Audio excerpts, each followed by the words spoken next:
இப்போதான் நம்ம சேனலுக்கு நீங்கள் முதல் முறையாக வரீங்கன்னா தயவுசெய்து கீழே இருக்கிற ரெட் கலர் சப்ஸ்கிரைப் பட்டன் அழுத்தி சப்ஸ்கிரைப் பண்ணிக்கோங்க. கூடவே அந்த பெல் பட்டன் அழுத்தி ஆள்னு கொடுத்துக்கோங்க. அப்போ தான் நம்ம போடுற வீடியோ உங்களுக்கு தினமும் கிடைக்கும். சரி வாங்க இப்போ நம்ம வீடியோக்குள்ளே போகலாம். கள்ளக்காதல் உறவால் பிறந்த குழந்தையை உயிருடன் புதைத்த சம்பவம் பெரும் பரபரப்பை ஏற்படுத்தி இருக்கிறது. இந்த விவகாரம் தொடர்பாக தலைமறைவாக இருந்த தாய் மற்றும் பாட்டியை போலீசார் கைது செய்திருக்கிறார்கள். திருவாரூர் மாவட்டம் வலங்கைமான் அடுத்த வேடம்பூரை சேர்ந்தவர் முத்து. இவருடைய மனைவி ரேணுகா. இந்த பெண்ணுக்கு வயது 33. இவர்களுக்கு 2 மகள் 1 மகன் இருக்கிறார்கள். கணவருடன் ஏற்பட்ட கருத்து வேறுபாடு காரணமாக கணவனை பிரிந்து தாய் வீட்டில் கடந்த 7 ஆண்டுகளாக குழந்தைகளுடன் வசித்து வருகிறார்.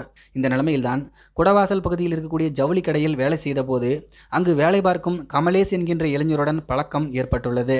இந்த பழக்கம் நாளடைவில் 2 பேருக்கும் இடையே கள்ளக்காதலாகவும் மாறியுள்ளது. 2 பேரும் அடிக்கடி தனிமையில் சந்தித்து வந்த காரணத்தினால் ரேணுகா கர்ப்பமாகியுள்ளார்.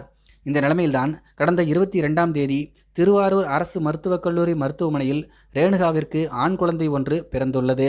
ஆனால் 24ஆம் தேதி குழந்தையை கொன்று புதைத்து விட்டதாக போலீசாருக்கு ரகசிய தகவல் கிடைத்தது. இதனையடுத்து நேற்று முன்தினம் தாசில்தார் சந்தன கோபாலகிருஷ்ணன் மற்றும் போலீசார் சென்று விசாரித்தனர். பின்னர் குழந்தை புதைக்கப்பட்ட இடத்தில் தோண்டி குழந்தையை வெளியில் எடுத்து சம்பவ இடத்திலேயே பிரேத பரிசோதனையும் செய்தனர். இதுகுறித்து வலங்கைமான் போலீசார் வழக்கு பதிவு செய்து தலைமறைவான தாய் ரேணுகா மற்றும் பாட்டி ரேவதி ஆகியோரையும் கைது செய்தனர்.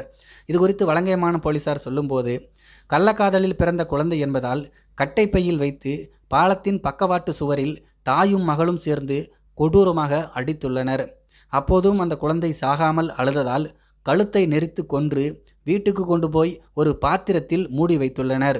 மறுநாள் அதிகாலை வீட்டின் பின்புறம் குழி தோண்டி புதைத்துள்ளனர். இந்த விஷயத்தை சொல்கிறதுக்கு எனக்கே ரொம்ப கஷ்டமாக இருக்குங்க. அந்த குழந்தை எவ்வளோ துடிச்சு போயிருக்கும், எவ்வளோ வலி வலிச்சிருக்கும் அந்த குழந்தைக்கு.